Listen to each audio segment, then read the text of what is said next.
welcome back to the Home Print Studio. Well, I did it. My 100-day project is finally complete. Well, almost. Full disclosure, I did take a very long pause between days 91 and 100, but maybe that's all part of the journey too.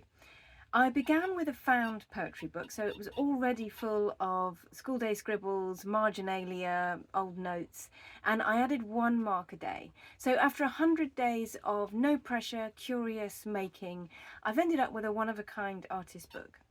In this video, I'm going to show you what I did, what emerged along the way, and what I learned from the process. So maybe the pause was the most important part.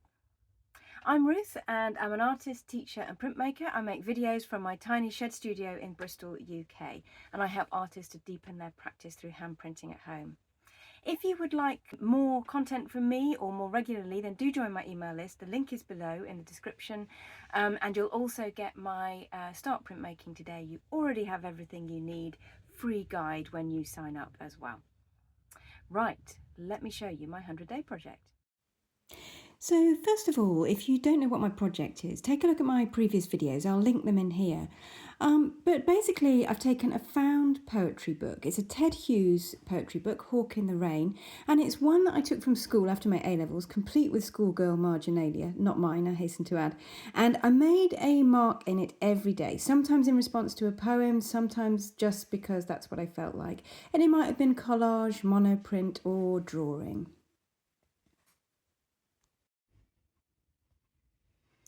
So I would say a lot of this is not pretty, particularly. It's not pretty work. And I think that it freed me a little bit from that. Not having to make something, a landscape or a piece of work that looked really beautiful, looked really good. Although that might have been the outcome of some of this, that's not how it started. And I think that's kind of really in keeping with the poems and with Ted Hughes himself. He was very gritty, very earthy poet, you know, a Yorkshireman. It was not about being pretty with words. It was about feelings and darkness and, you know, red in tooth and claw. So actually that's been really nice for me to just free myself from having to make a pretty picture or a nice picture. And just going for it. And also this idea of not having to, like I was really worried about damaging the book. You know, so where, for instance, I've ripped it here, I've folded it, I've done a bit of folding further on, where are we? Yeah, this type of thing. Just ripping bits off and folding things and tucking things in. This can't be undone now. This is it. And I think I was a bit worried about that. I find that difficult with books, but I had to sort of get over that. And again, I felt quite happy about just covering whole poems up. If this is to be an artist's book and become something else, then I need to allow myself to do that. So what have I learnt during the project? What's it given me this time round? And why did I stop at day 91? Well, the truth is I don't really know. I know I was busy and overwhelmed at the time. And also once you've got off the treadmill for a few days, it becomes much harder to get back on. Note to self, just do something, anything to stay on the 100-day path. I kind of felt I was so close, it was pretty much like finishing anyway. I'm also a bit kinder to myself these days, so 91 days to me is still a great achievement and it's better than 0 days. I definitely felt ebbs and flows much more this time around. It might have been because I deliberately constrained myself with the book idea, but I felt I did the best printing and marks in the first third of the project, and my motivation and execution waned towards the end of the project. I guess coming to an acceptance of that is worth doing. It's pretty difficult to keep up a certain level of energy and quality as well, going over the 100 days. And I'm also coming to an acceptance that I don't have to make beautiful things all the time.